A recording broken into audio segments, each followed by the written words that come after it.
चलो पूरा काम मेरा खत्म हो गया। अब थोड़ा सा आराम कर लेती हूँ। एक तो ये साड़ी, जब देखो साड़ी साड़ी, काश मैं भी इनकी तरह विदेश में होती तो आराम से स्कर्ट टॉप वन पीस पहन के घूमती। कितना सुकून मिलता है ना साड़ी उतार के। बाहू वो दूध वाला। बाबूजी आप कुछ चाहिए था आपको? हाँ, वो दूध वाला बोल रहा था कि दही भी चाहिए क्या। खैर कोई बात नहीं, तुम कपड़े बदल लो, मैं दरवाजा बंद कर देता हूँ।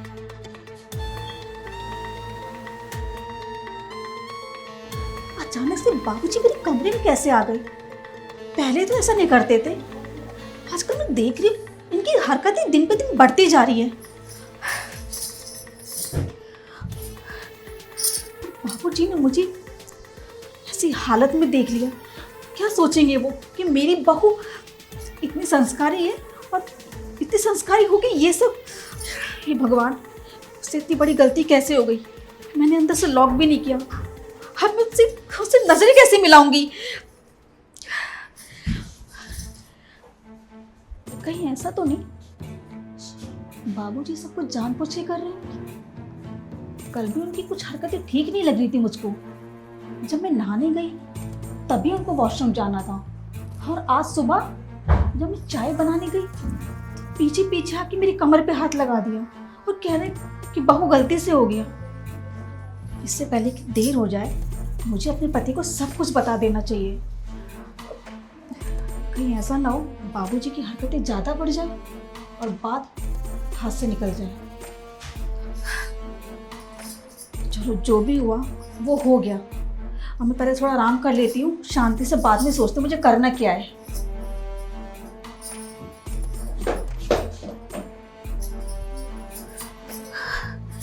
वरना फिर शाम को उठ के बाबूजी की चाय बनानी है और काम में फिर लग जाना है। थोड़ा मौका मिला है, सो जाती हूँ।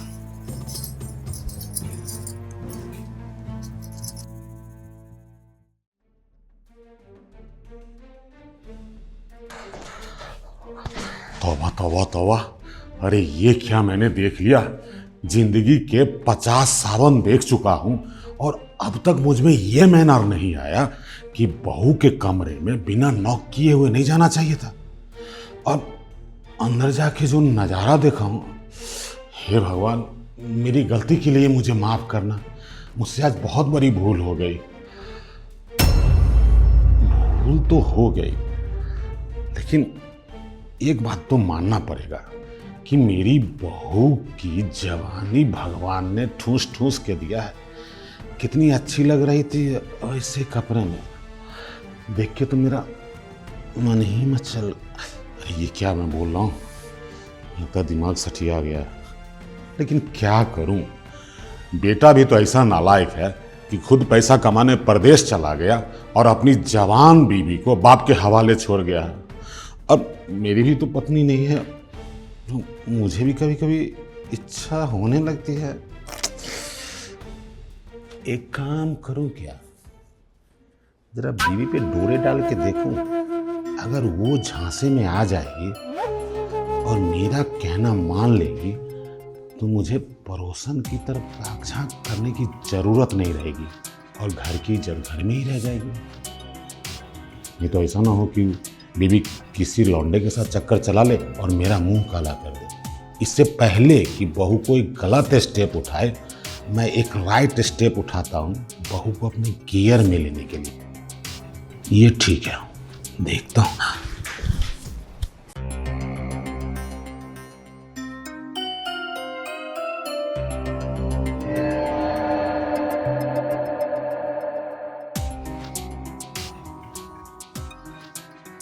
बात है, मौके पे चौका मार देता हूँ।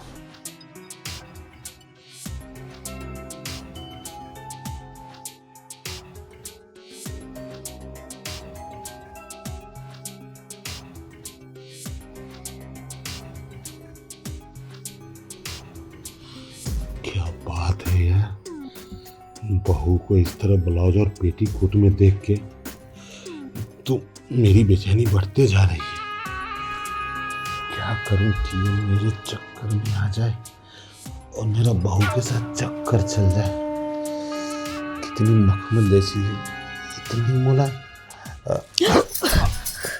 बाबूजी,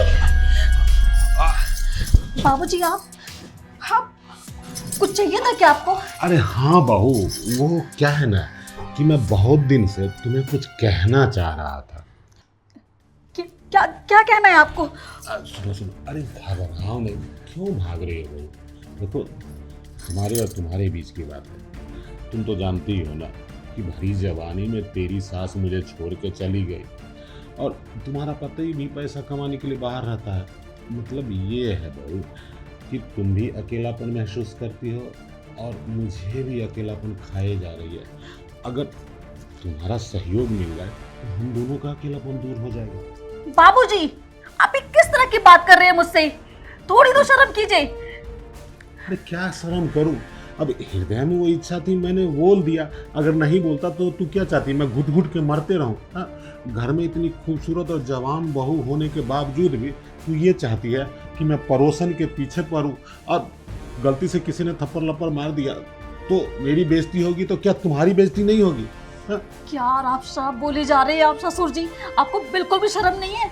आप अपनी बहू से बात कर रहे हैं इस टाइम, अपनी बहू से, और कैसे घटिया बातें कर रहे हैं आप?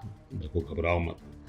तुम अगर मेरा कहना मानोगी ना तो NH 77 के पास 1 एकड़ जमीन है ना, मैं तुम्हारे नाम कर दूंगा और ये तो हमारे तुम्हारे बीच में रहेगा ना। हाँ, और कितना दिन मेरा बचा हुआ है, कुछ दिन तुम्हारे साथ हंस खेल के समय बिता लेंगे, बाकी तो तुम अपना पति के साथ बिताना समय। क्या कहा आपने? कि जमीन मेरे नाम कर देंगे? हाँ। मत भूलिए कि वो जमीन आपके बेटे के नाम पे है और जो भी कुछ आपके बेटे के नाम पे है ना, वो पूरा मेरे नाम पे है। उतरिए आप मेरे बिस्तर से। अरे गुस्सा क्यों? मैंने कहा उतरिए। बहू, क्या हो गया? देखो, मेरे ऑफर को ना ठंडे दिमाग से सोचो, बहुत फायदे का सौदा है ये। सौदा? मैं अपने ससुर से सौदा करूंगी अब? अरे सौदा करने से पहले आप मर क्यों नहीं गए? बिल्कुल भी शर्म नहीं आई? बुढ़ापे में सटिया गए। अरे मैंने सोचा था कि आपके बुढ़ापे में आगे पीछे कोई नहीं है तो हम ही आपका सहारा बनेंगे, हम ही इतनी सेवा करेंगे कि आपको किसी चीज की कमी महसूस नहीं होगी। बहू, बस इसी कारण तुम जो इतना सहारा दे रही हो, अपनापन दे रही हो, वही अपनापन तो मैं तुमसे मांग रहा हूँ। बताओ, तुम्हारे होते हुए मैं दूसरे के पास जाऊँ, तुम्हें अच्छा लगेगा? बाबूजी, ये सहारा नहीं कह रही हूँ मैं अपने रिश्ते का लिहाज करते हुए बात कर रही हूँ आपसे। अगर रिश्ते में आप मेरे पिता के समान ना होते ना तो कब के आपको मैं लात मार के इस घर से बाहर निकाल देती। और ये किस तरह की बात कर रहे हैं आप? मैं आपकी बहू, आपके बेटे की बीवी हूँ मैं। थोड़ी तो शर्म की होती। अगर मेरी जगह आपकी बेटी होती, क्या उसके साथ भी आप यही करते? तुम्हारा दिमाग खराब हो गया क्या? मैं अपनी बेटी के साथ ऐसी हरकत क्यों करूंगा? अच्छा, अब बेटी की बात आई तो अब आपको शर्म आ रही है, नजरें झुक रही है? जो बहू बेटी जैसी नहीं होती है। हाँ, सही कहते हैं लोग कि एक सास कभी माँ नहीं बन सकती, पर ये कभी नहीं कहा कि वो माँ क्यों नहीं बन सकती, जैसे ससुर पिता नहीं बन सकता। एक बहू तो पूरी कोशिश करती है बेटी बनने की। क्या उसके ससुराल में उसको वही इज्जत, वही प्यार मिलता है? प्यार ही तो देने की कोशिश कर रहा हूँ ना, समझती? अरे बस करो पिताजी, बस करो। अगर आपकी हरकतें इसी तरह रही ना तो मुझे देर नहीं लगेगी आपके बेटे को सब कुछ बताने में। देखो बहू, मेरा ये मंसूबा बिल्कुल नहीं था कि तुम हमारी बात बेटे को बताओ। ठीक है, कोई बात नहीं, तुमको मेरा ऑफर पसंद नहीं है ना, ठीक है, तुम खुश रहो अपनी ज़िंदगी में। मैं तो ट्राई कर रहा था कि तुम्हारी इज्जत बच जाए और मैं भी इज्जत से सोसाइटी में जी सकूं। अरे वाह बाबूजी वाह! अरे इतनी जल्दी तो गिरगिट भी रंग नहीं बदलता जितनी जल्दी आप बदल गए। अब बेटे की बात आई तो अपनी इज्जत का ख्याल आ गया, और बहू की इज्जत का क्या? बहू की इज्जत ताड़ ताड़ कर दो। अब उसका पति नहीं है तुम। मेरे पति ने सोचा था कि अपने बाप के पास छोड़ के जाएगा तो मेरे को ना किसी चीज का डर नहीं रहेगा, समाज का नहीं और दुनियादारी का नहीं। पर उसे नहीं पता कि वो मुझे अपने बाप के हवाले नहीं, एक दरिंदे के हवाले करके गया है मुझे। अब मैं आपको ऐसे माफ नहीं करूंगी। अब मैं अपने पति को सारी बात बताऊंगी। या तो इस घर में आप रहेंगे या फिर मैं। देख बहू, मैं तुम्हारे हाथ जोड़ता हूँ, हमारे और तुम्हारे बीच की बात मेरे बेटे को मत बताना, नहीं तो मैं जी नहीं पाऊंगा, मैं मर जाऊंगा। मैं उससे नजरें कैसे मिलाऊंगा? मुझसे गलती हो गई, मुझे माफ कर दे। मैं आज के बाद उस पर गलत नजर नहीं डालूंगा। मैं जा रहा हूँ।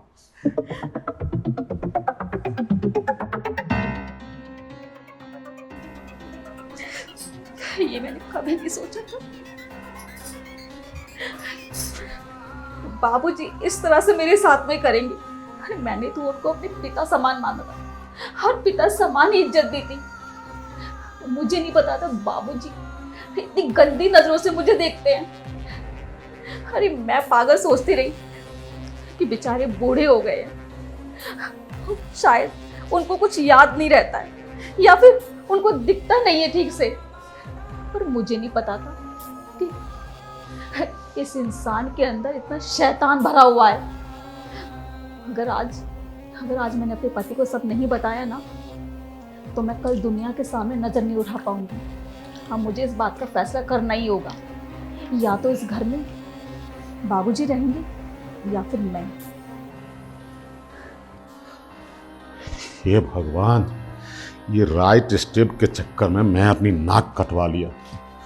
मैं तो सोचता था कि मेरा बेटा यहाँ नहीं है, इस बात का फायदा उठा के बहू को अपने घेर में लूंगा। लेकिन मेरी बहू तो बहुत ही संस्कारी निकली, मतलब वो आजकल की लड़कियों की तरह नहीं निकली। और अच्छा हुआ कि उसने दुत्कार के, बेइज्जत करके मुझे घर से निकाल दिया। अगर वो मेरा कहना मानती और मेरे बहकावे में आ जाती तो मैं उसके साथ मुंह तो काला कर लेता। लेकिन अगर मेरे बेटे को पता चलता इस बारे में, तो बेटे से मैं नज़र नहीं मिला सकता। और धीरे धीरे ये बात सोसाइटी में भी पता चल जाती, तब तो मैं ना तो घर का रहता ना घाट का।